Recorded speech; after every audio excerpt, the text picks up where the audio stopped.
Now coming to the point, distance and time graph. तो एक ऐसा ग्राफ जो कि एक एक्सिस पे डिस्टेंस को रिप्रेजेंट करेगा, एक एक्सिस पे टाइम को रिप्रेजेंट करेगा, और डिस्टेंस और टाइम हमें पता है, we have a formula with us which we have studied कि डिस्टेंस अपॉन टाइम हमें क्या दे देता है, व्हाट डज इट गिव अस?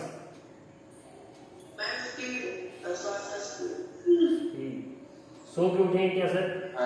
आपको सर मैम दिखाई पड़ रही है?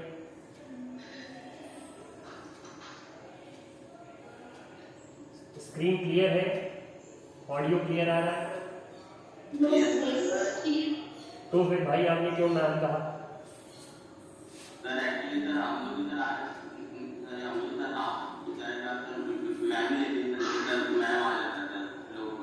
तो ऑलमोस्ट एक महीने से तो सर क्लास तुम लोगों की ले रहे हैं ना?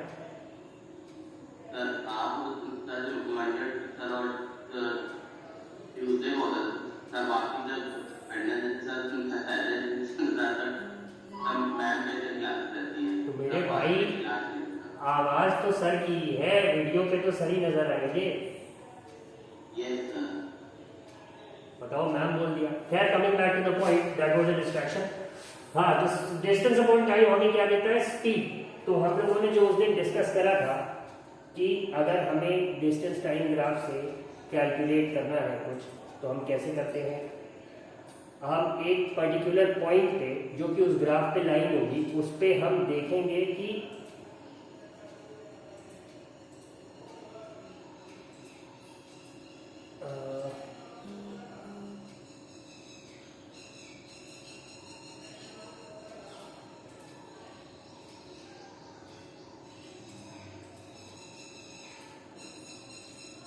हाँ, can you see the screen? तो सपोज अगर एक ग्राफ हमें डिस्टेंस और टाइम का दिखता है,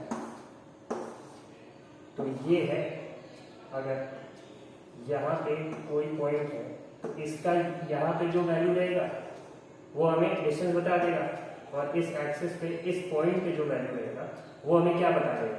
टाइम बता देगा। तो अगर हमें स्पीड कैलकुलेट करनी है तो वो क्या हो जाएगा? Distance upon time. ये इस ग्राफ से हम कैलकुलेट कर सकते हैं। ठीक है, इतना सबको समझ में आ गया? कर लेंगे? क्योंकि आगे ऐसे क्वेश्चंस रहेंगे जहां पे तुम्हें न्यूमेरिकल वैल्यू नहीं दी गई, बस क्वेश्चन रहेगा study the graph below and answer the following questions. तो इसी तरह का एक डिस्टेंस और टाइम ग्राफ दिया है, या फिर वेलोसिटी टाइम ग्राफ दिया है, या एक्सेलरेशन टाइम ग्राफ दिया है, या स्पीड टाइम ग्राफ दिया है, तो तुम्हें इसी तरह से चीजें कैलकुलेट करनी पड़ेगी। Are you all getting it? तो अभी हम लोगों ने जो पढ़ा वो डिस्टेंस एंड टाइम ग्राफ पढ़ा। अब हम लोग दूसरा ग्राफ पढ़ेंगे। पहले इसके बारे में जो चैप्टर में दिया है उस पर थोड़ा सा देखिए। हाँ, तो ये जो मैंने एक्सप्लेन करा तुम्हें, the portion OB of the graph shows that the distance is increasing at a uniform rate. Note that you can also use the term uniform velocity in place of uniform speed if you take the magnitude of displacement equal to the distance traveled by the object along y-axis. अब ये क्या कह रहा है कि ये जो तुम्हें दिख रहा है जहां पे ये distance, can you all see the cursor moving? ये जो कर्सर मूव करता दिखाई पड़ रहा है ना, तो ये जो लाइन है, ये कह रहा है कि तुम इस डिस्टेंस को डिस्प्लेसमेंट भी कंसीडर कर सकते हो, लेकिन उस केस में जब डिस्टेंस और डिस्प्लेसमेंट प्रेजेंट सिचुएशन में बराबर चल रहे हैं। ठीक है, अगर सर्कुलर पाथ है तो हमें पता है कि आधी सर्किल पे पहुंचने के बाद डिस्टेंस जो होगा वो बढ़ता रहेगा, लेकिन डिस्प्लेसमेंट क्या हो जाएगा? रिवर्स ऑर्डर में चालू हो जाएगा, और स्टार्टिंग पॉइंट पे पहुंचने में डिस्प्लेसमेंट 0 हो जाएगा, बट डिस्टेंस तो एक राउंड रहेंगे। तो ये ऐसा नहीं कह रहे हैं। सपोज करो स्ट्रेट लाइन मोशन, एकदम straight from point O two point B। ये जो लाइन है भाई, point O two point B, अगर स्ट्रेट लाइन है तो इस केस में तो हर पॉइंट पे डिस्टेंस और डिस्प्लेसमेंट बराबर होंगे ना। इतनी बात सबके समझ में आ रही है? तो हम स्पीड और वेलोसिटी में जब डिफरेंशिएट करते हैं तो यही करते हैं ना, कि वेलोसिटी में डिस्प्लेसमेंट को कंसीडर करते हैं और स्पीड में डिस्टेंस को। तो हम इसे यूनिफॉर्म स्पीड के साथ साथ यूनिफॉर्म वेलोसिटी भी कह सकते हैं।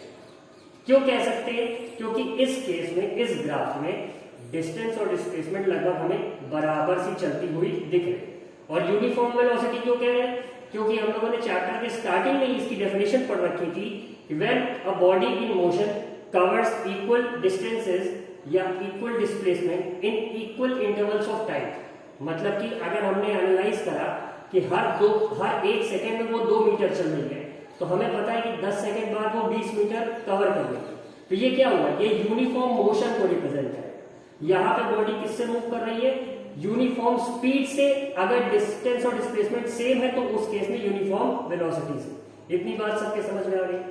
अब आगे देखेंगे, we can use the distance time graph to determine the speed of an object. To do so consider a small part A B of the distance time graph. ये जो ए बी है, देख रहे हैं सबको?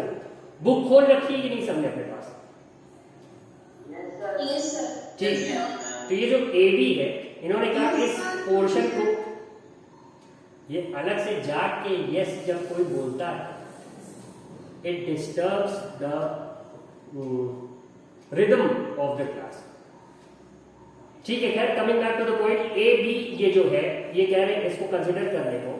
और इन्होंने कुछ आपको बताया कि draw a line parallel to the X axis. अब एक्स एक्सिस कौन सी है? ये जो टाइम को रिप्रेजेंट करता है। ये कह रहे हैं draw a line parallel to the X axis from point A. ये इन्होंने गलत लिख दिया थोड़ा सा, यहाँ पे वाई होना चाहिए। पॉइंट ए से वाई एक्सिस के पैरेलल इन्होंने एक लाइन खींची है, and another line parallel to Y axis from point B. नहीं, whatever they are saying is correct. यहाँ पे भी इन्होंने एक लाइन खींची है, बट अनफॉर्चुनेटली वो ओवरलैप है, इसलिए हमें नहीं दिख रही। ये वाई एक्सिस वाली दिख रही। ठीक है, तो इन्होंने यही कहा, draw a line parallel to the X axis from point A and another line parallel to the Y axis from point B. These two lines meet each other at point C. यहाँ A से, अच्छा this is the point. Can you all see this one? A C. अब ये जो ए सी line है, देखो ये x axis के पैरेलल है, ये एक्स एक्सिस की लाइन है, और ये ए सी इसके पैरेलल है। और ये बोल रहे पॉइंट बी से एक लाइन खींचो वाई के पैरेलल। तो ये जो लाइन बीसी है, is it parallel to the Y axis? है ना? ठीक है, और ये दोनों लाइंस कहां मीट कर रही है? पॉइंट सी पे। तो हमने पॉइंट सी को मार्क कर लिया। To form a triangle ABC. ये ट्रायंगल एबीसी सबको दिख रहा है? Yes sir. ठीक है, now on the graph AC denotes the time interval. AC जो है ये टाइम इंटरवल डिटरमाइन कर रहा है। कैसे? T2 माइनस T1 अगर करेगा, कि जब C पॉइंट पे हम ग्राफ को देख रहे हैं तब क्या टाइम था, और A पॉइंट पे हम देख रहे हैं तब क्या टाइम था। तो वही इन्होंने कहा कि AC denotes the time interval T2 minus T1 while BC corresponds to the distance S2 minus S1। अब इसके यहाँ पे ये डिस्टेंस को हम S से रिप्रेजेंट करते हैं, तो BC हमें क्या रिप्रेजेंट करा रहा है? यहाँ पे S2 है डिस्टेंस, ये देखो लिखा हुआ है, और यहाँ पे S1 है डिस्टेंस, यहाँ पे ये मार्क है। ठीक है, तो S2 minus S1 in time T2 minus T1। तो स्पीड क्या हो जाएगी? Distance upon time. डिस्टेंस कैसे निकलेगा? S2 माइनस S1, और टाइम कैसे निकल रहा है? T2 minus T1। तो इन्होंने फाइनली निकाला। अब जैसा कि यहाँ पे तुम लोग देख सकते हो, ये टेबल है। ठीक है, तो T जब 0 था तो डिस्टेंस भी 0 है। 2 सेकेंड के बाद डिस्टेंस 1 मीटर, 4 सेकेंड के बाद डिस्टेंस 4 मीटर। ठीक है, अब ये एक अलग एग्जाम्पल है। Table 8.2 shows the distance traveled by a car in a time interval of 2 seconds। कि टाइम इंटरवल इन्होंने जब कार की मोशन को ऑब्जर्व करा तो हर 2 सेकेंड के बाद देखा कि कितना डिस्टेंस उसने कवर कर रखा। ठीक है, तो हमने देखा कि 0 सेकेंड्स पे 0 था, ऑब्वियस सी बात है, बॉडी अगर रेस्ट पे है तो डिस्टेंस कवर्ड 0 होगा। फिर 2 सेकेंड के बाद इन्होंने देखा कि 1 मीटर ट्रैवल करा उसने। फिर 4 सेकेंड के बाद देखा 4 मीटर ट्रैवल करा। 6 सेकेंड के बाद देखा कि 9 मीटर ट्रैवल कर चुकी, एंड सो इन्होंने इसको ऑब्जर्व करा। ठीक है, अब इन्होंने इस कार की मोशन का डिस्टेंस टाइम ग्राफ देखो ड्रॉ करा। तो कैसे? 2 सेकेंड पे डिस्टेंस कितनी थी? 1। अब ग्राफ पे सबको पता है ना कि ग्राफ पे जो डार्क वाली लाइन होती है उस पे हम लोग मार्किंग करते हैं। तो उसके बाद जो छोटे स्क्वायर्स होते हैं वो भी कुछ रिप्रेजेंट करते हैं, इसीलिए हम लोग ग्राफ बनाते समय उस पर स्केल लिखते हैं। इतनी बात सबको पता होती कि नहीं? कि जैसे अगर यहाँ डिस्टेंस मीटर में है तो इसकी स्केल क्या लिखेंगे? 1 small square represents a distance of 1 metre and 1 large square represents a distance of कितना? 10 मीटर्स, क्योंकि 10 ही स्क्वायर होते हैं एक डार्क लाइन से दूसरी डार्क लाइन के बीच में।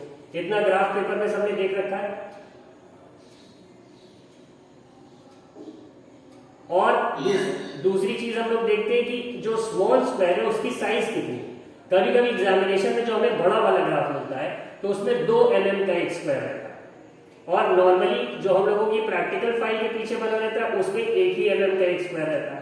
तो स्केल लिखते समय हम लोग क्या लिखते हैं? इसीलिए 1 mm on graph is equal to 1 metre of distance. तो इसी तरह स्केल मार्क करते हैं।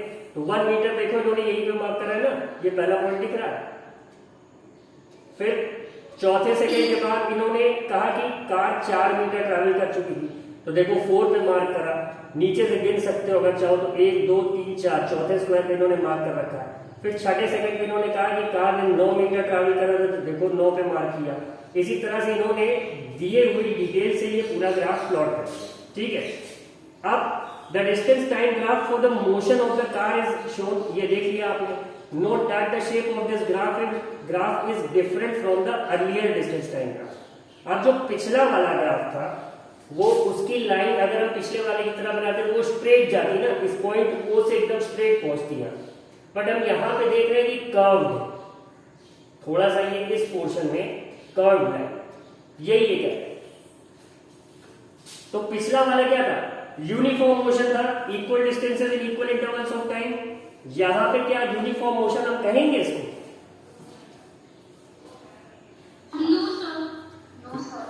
यहां पे अगर हम देखें तो अगर 2 सेकेंड में इसने 1 मीटर ट्रैवल करा था तो 4 सेकेंड बाद इसको 2 ही मीटर ट्रैवल करना चाहिए था, तभी हम इसे यूनिफॉर्म कहते। बट 4 सेकेंड बाद हमने देखा कि ये 4 मीटर पे था, तो इसी से हमें अंदाजा लग गया था कि ये नॉन यूनिफॉर्म मोशन है, ये यूनिफॉर्म मोशन का तो नहीं है। ठीक है, तो the nature of this graph shows non linear variation of distance. Non linear का मतलब क्या हुआ? लीनियर का मतलब क्या? लीनियर वर्ड कहां से आ रहा है? लाइन वर्ड से लीनियर बनता है। तो जब एक लाइन पे सारी चीजें तो वो लीनियर है, और स्ट्रेट लाइन पे नहीं है, कर्व्ड है, तो वो नॉन लीनियर है। तो वही इसमें ये जो लाइन लिखी, the nature of this graph shows non linear variation of the distance travelled by the car with time. तो ग्राफ यहाँ पे क्या शो कर रहा है?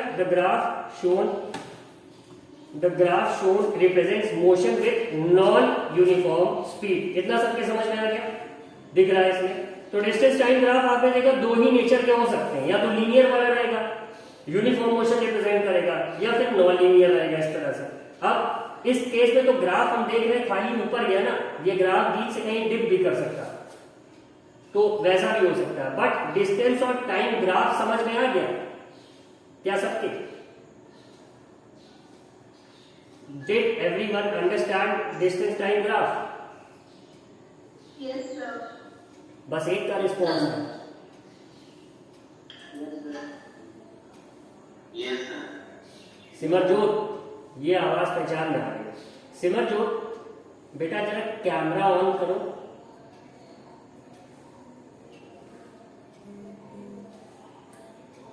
Turn on your camera.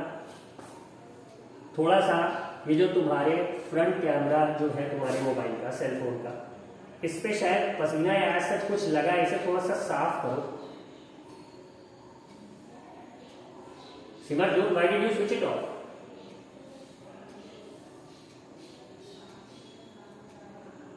Front camera थोड़ा सा क्लीन करो, और अनम्यूट भी करना पड़ेगा बोलने से पहले।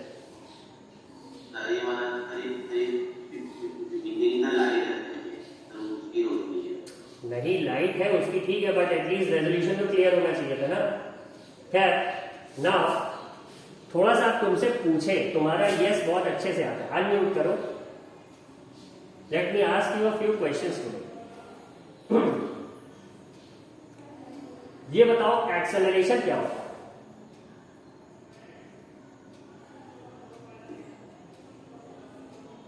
अनम्यूट करो, Simarjot, unmute yourself and define acceleration. क्यों पलटना पड़ रहा है? Why don't you know it? Simarjot, unmute yourself. अब बताओ क्यों तुम्हें पन्ने पलटने पड़ रहे? Why haven't you learned it? पूरी समर वेकेशन चली गई।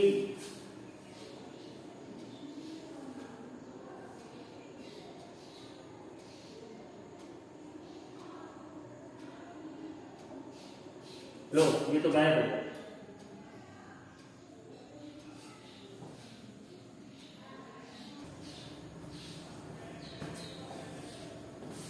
Unmute,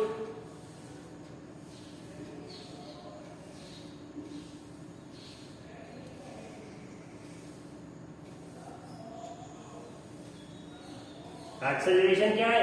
define acceleration.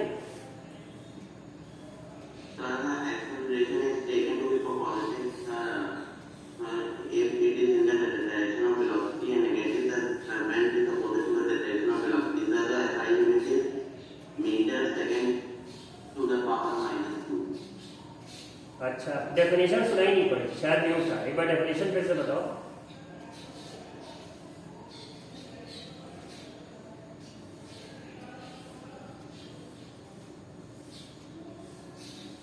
ठीक है Simarjot, you can wait now. Ayush Yadav. Yes sir. हाँ, तुम बिटू कैमरा ऑन करो।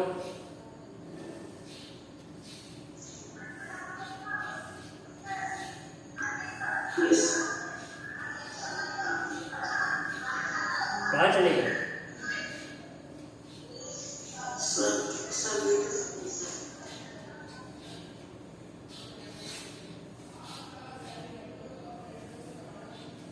आरव वेट करो, बुलाएंगे। अभी पहले आयुष से बात हो जाए।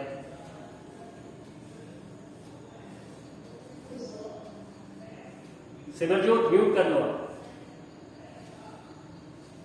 आयुष कहाँ चले गए? Yes sir. कैमरा ऑन करो। Yes sir.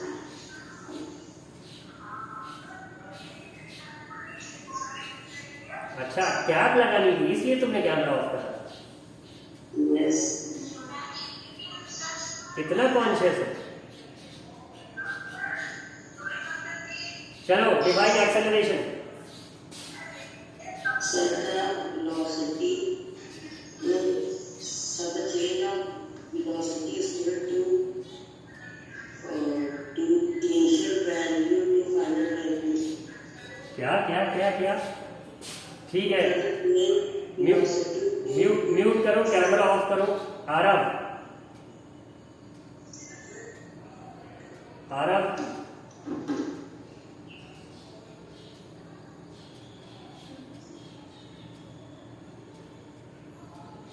सो आरव, क्या डेफिनेशन है एक्सेलरेशन का?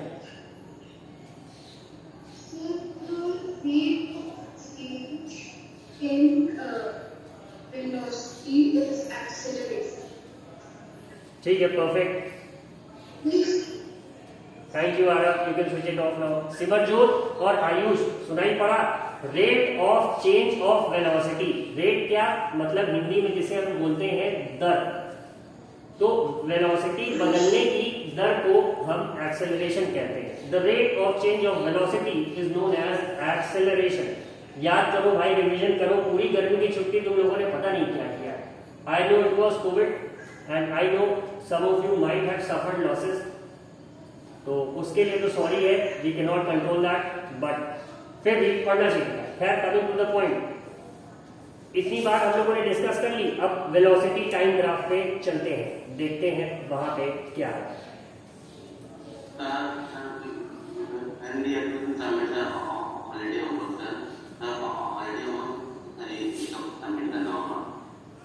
बता देंगे। हॉलीडे होमवर्क के लिए I have thought of a different thing, वो हम तुम लोगों से जुलाई के फर्स्ट वीक में लेंगे।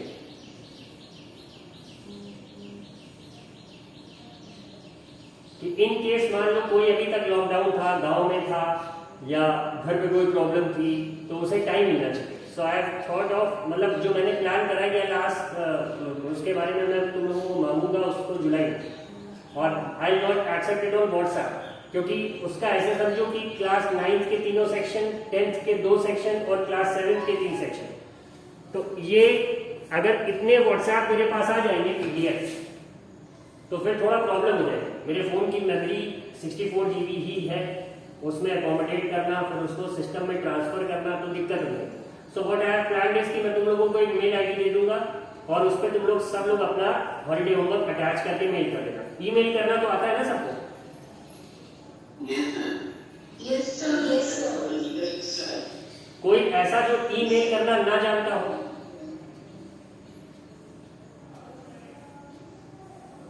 अगर किसी को सपोज ईमेल करना नहीं आता है तो बहुत आसान चीज है, YouTube चलाना सबको आता होगा, तो YouTube पे जाना और सर्च बॉक्स में बस ये लिखना how to send an email. तो ईमेल भेजने का एक बहुत सारे वीडियोस, लाखों वीडियोस तुम्हें मिल जाएंगे, तो उनमें से एक को देख के सीख के अपना हॉलीडे होमवर्क सेंड कर देना। ये सही है?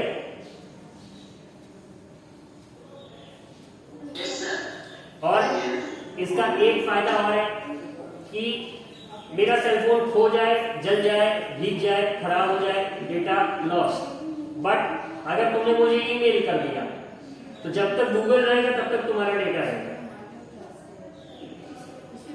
हाँ, गूगल के ऑफिस में कहीं आग लग जाए या सुंदर Pichai, all of a sudden things of deleting all the data, तो फिर बात अलग है, बट तब तक तुम्हारा डेटा सेफ रहेगा। तो ये अप्रोच मैंने सोचा है, अभी इसका डिस्कशन करना है। उसके बाद फ्रॉम जुलाई से 1 जुलाई हम हॉलीडे होमवर्क सबका लेंगे, उसमें भी स्लॉट देंगे कि पहले 2 दिन क्लास 9 के लिए रख दिया, फिर 2 दिन क्लास 10 के लिए रख दिया, फिर 2 दिन क्लास 7 के लिए रख दिया, वरना 9, 7, 10 इकट्ठा आ जाएगा सब, तो फिर छांटने में प्रॉब्लम होगी।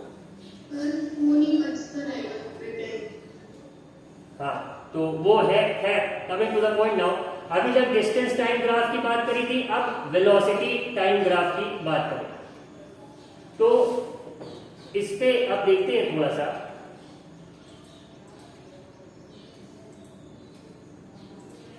वापस से आते हैं, ये स्क्रीन दिख रहा है सबको?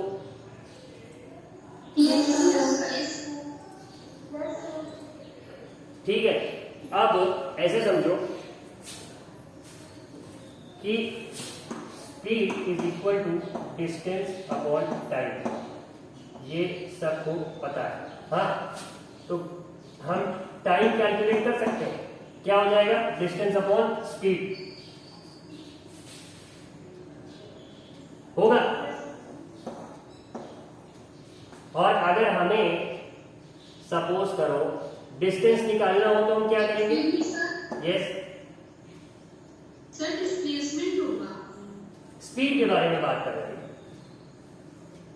नहीं सर, आपने डिस्टेंस बोला, डिस्टेंस स्पीड अगर कैलकुलेट कर रहे हैं तो डिस्टेंस अपॉन टाइम ही होगा ना।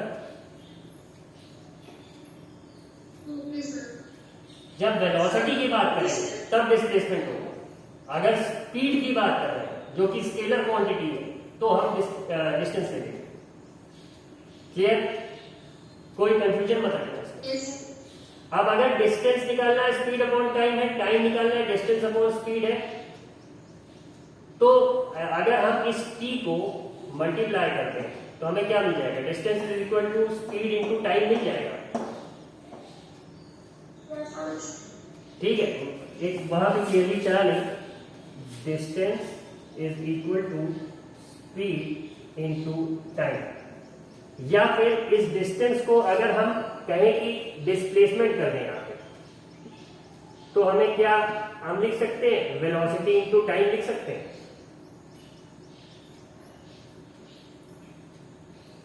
डिस्प्लेसमेंट और वेलोसिटी साथ में आएगा, डिस्टेंस और स्पीड साथ में आएगा।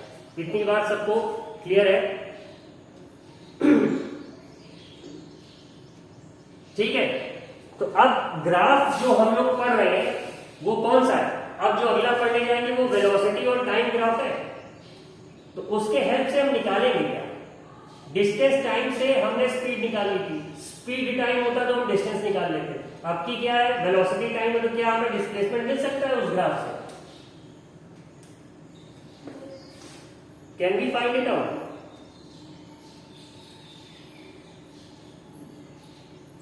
कितने लोग कह रहे हैं कि हाँ फाइंड आउट कर लें? Sir, please repeat the question. जैसे ये वाला जो ग्राफ था फिगर 8.3, इसमें हम लोगों को डिस्टेंस और टाइम ग्राफ था ये। Yes, sir. इससे हम लोग स्पीड कैलकुलेट कर लेते हैं। Yes, sir. Distance upon time. ठीक है, अगर यही ग्राफ स्पीड टाइम होता तो क्या हम उससे डिस्टेंस कैलकुलेट कर सकते थे?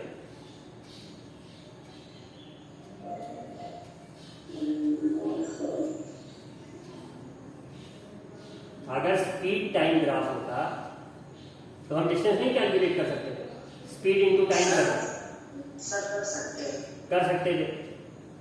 तो अब जो ग्राफ हम लोग पढ़ने जा रहे हैं वो कौन सा है? Velocity time. तो अब देखो y एक्सिस पे क्या है? वेलोसिटी है और x एक्सिस पे टाइम है। तो अगर किसी पॉइंट पे जो वेलोसिटी है उसको हम उस पॉइंट के टाइम से मल्टीप्लाई कर दें तो हमें डिस्प्लेसमेंट मिल जाएगा उस पॉइंट पे। Yes, sir. तो अब इसी के बारे में हम लोगों को पढ़ना है, ठीक है। अब इस ग्राफ में हमें क्या दिख रहा है? वेलोसिटी वाले पार्ट पे एक स्ट्रेट लाइन। तो ये क्या बता रहा है? बॉडी रेस्ट पे की मोशन? Sir, static motion. ये यूनिफॉर्म मोशन में ना एक ही वेलोसिटी पे चलता जा रहा है, ना बढ़ रहा है ना घट रहा है, right?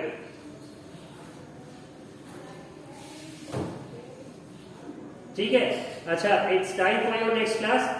The teacher has arrived, so we will continue with velocity time graph in the next class. इसे एक बार अच्छे से रीड कर लें। तो जैसे आज जितने लोग चुपचाप है, जिन्होंने पुरानी डेफिनेशंस नहीं पढ़ रखी है, पुरानी चीजें थोड़ा भूल से गए, तो वो लोग रिवाइज कर लेंगे तो अगली क्लास में अच्छे से समझ में आए। Till then, thank you.